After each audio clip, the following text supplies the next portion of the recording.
Vous pensez qu'il faut un don pour faire de la radiesthésie. Moi, ça fait 25 ans que je fais de la radiesthésie et que je l'enseigne. Et je vous dis, c'est de la méthode qu'il faut.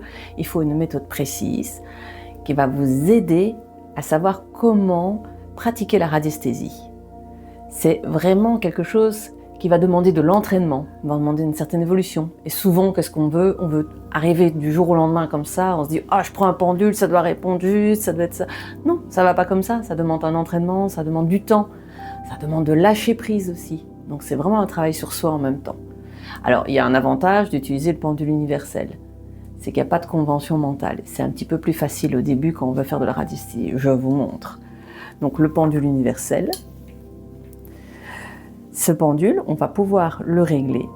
Voilà, on tourne tout autour comme ceci et on peut aussi passer sur l'anse. On va se mettre sur des fréquences et on va regarder si ça rentre en résonance ou pas avec nous, tout simplement. Et puis on va pouvoir envoyer, alors à ce moment-là, si on en a besoin, la fréquence.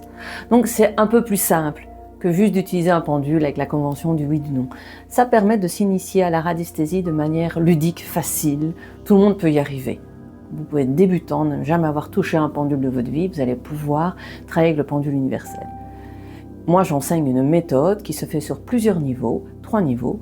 L'initiation, pour vraiment apprendre à se servir de ce pendule, toutes les bases nécessaires pour bien pratiquer avec ce pendule. Après, le perfectionnement si vous en avez envie. Et puis après, le dernier niveau, on travaille sur les corps subtils avec le 7 sphères.